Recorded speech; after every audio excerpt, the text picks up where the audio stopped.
I'd love you to expand on that thought, because people will say, why would you give up on Dwayne Haskins? You just invested all of this in him. He didn't have a fair chance last year based upon the extenuating circumstances in Washington, et cetera. Take us through a little more of your thinking, if you would.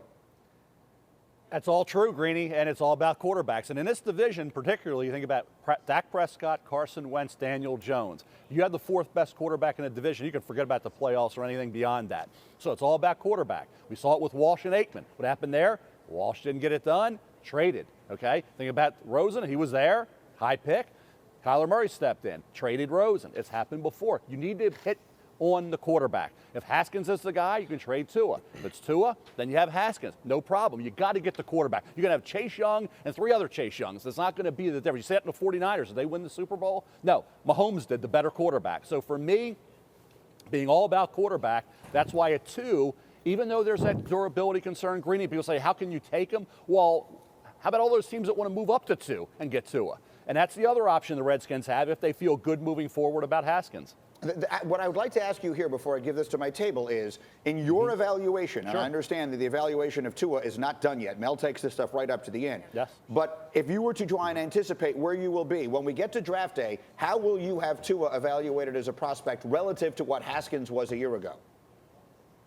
Depends on the medical. He still will have a higher grade, but the medical is the key. If you talk to people that are still concerned, then it brings him down just a bit. If everybody says it's, and you really will never know because he still could be cleared and then get hurt again. I would let him sit for a year, heal that body up, and then come back in 2021 ready to go. And that's the key, I think, is how he's handled once he gets to that organization. Haskins could be the quarterback. And if he sees his control and he's the guy, then you can trade Tua, a healthy Tua who sat and got better physically. So I think it's a no-lose situation there if you hit on one of those quarterbacks. If one of those quarterbacks is great, nobody's going to look back and say, why did you take Tua? Because if Haskins turns out to be great, you trade Tua. Tua's great, no problem. We took the right quarterback. We made the right decision.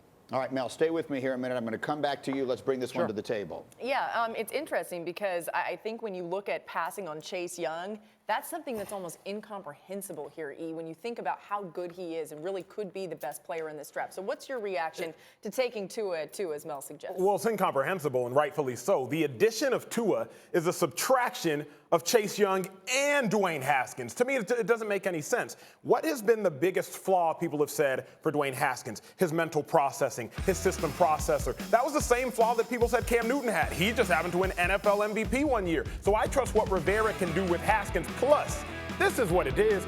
You don't pass on Chase Young, a surefire, non-injured, guaranteed, relatively fresh, physical freakazoid. That's not a move you make. Sam? But here's the deal. If you're trying to win a Super Bowl, you need a quarterback. Chase Young's not going to help you win a Super Bowl. You have Ryan Kerrigan. You have Montez Sweat. You have 2 great edge rushers already on your team. Why not get a quarter? Dwayne Haskins was not drafted by Ron Rivera, right? It's a new system, new management. I think you got to go get the quarterback that you need to win. There was never any question in my mind the brothers were going to disagree. Okay. I like you already. What do you think? It's a fascinating argument. I don't see it the same way Mel does. I'm not a no-brainer. You choose Tua here. I think that Washington has to look at the big picture and go, if Dwayne Haskins was coming out this year and Tua Tagovailoa were coming out this year, where would they rank? How would they view them? Because if they view them somewhat similar and you get the Haskins-Chase Young duo, then that's the no-brainer selection. Because Sam, I agree that, like, the quarterback, listen, the team gets you to the Super Bowl and the quarterback wins it for you. Washington needs guys to help them get to they need to help guys to, like, win football games. But go ahead. Here's the other thing. For every example Mel Kiper brings up, which is a very valid example in this year's Super Bowl, well, there was Mahomes and then there was Garoppolo. We ain't got to go too far back to Super Bowl 50 when there was Von Miller and there wasn't Von Miller. Von Miller won that Super Bowl for the Denver Broncos. So I understand that a quarterback wins you the Super Bowl until he doesn't. Let me get Mel back in on this, because here's what I want to throw into the conversation here, Mel. I mean, Dwayne Haskins was available to every team in the NFL a year ago. He wound up being, and I love him. Let me make clear, I'm the biggest Dwayne Haskins supporter that you will find. But in fairness, he was the 3rd quarterback taken. A whole bunch of teams passed on him. Tua is a guy with all the injury concerns in the world that we're talking about people trading up to 2 to get. So it doesn't sound to me like as prospects, people consider them equally. Is that right?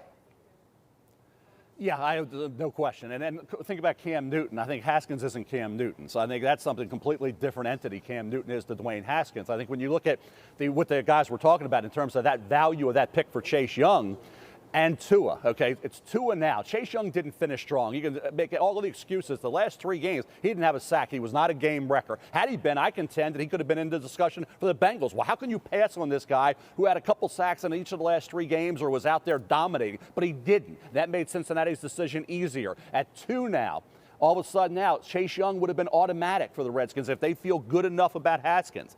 Now that's probably not the case. So to me, it's that second pick has value because of Tua. If he gets medically cleared, they might get bowled over by an offer. You guys were talking about needs that they have, okay? They got a ton of needs. They need players. Trade off a 2. Get all those draft picks in return. We know what teams give up for quarterbacks, like a Tua. If he's medically cleared, it could be an awful lot. So it's going to be a tough decision. There's 3 options here. We all know what they are. Take Chase Young, take Tua, or trade out of there and get all those draft picks. If we go down the path that Mel suggests here, this is really interesting to me because if you look at Dwayne Haskins and his history when he's been pushed in a quarterback battle, it was Joe Burrow who he was battling with. He won that battle. Correct. And ended up being a guy that was really, really good and could have been in the college football playoff. If Tua, which is best for Tua, to sit out a year, is pushing Dwayne Haskins in a quarterback battle potentially, or at least involved in it, that could end up being best for everybody. Yeah, but think about this, though. If you're a new coach, you want to win. You want to win, and you want to win with your guys. So if Ron Rivera comes in and has Dwayne Haskins as his quarterback and he doesn't win in year 1 or year 2 or year 3, you're thinking, I should have taken Tua. Now, obviously, Dan, you have a great point, right? You want to measure how does Tua compare to Dwayne Haskins and make your decision based off that. The other side people have to think about is, what about next year's draft class? You got to think about maybe I have a chance to get a quarterback there. Thank you for watching ESPN on YouTube. For more sports, more analysis, download the ESPN app. And for live streaming sports and premium content, subscribe to ESPN+. We'll see you there.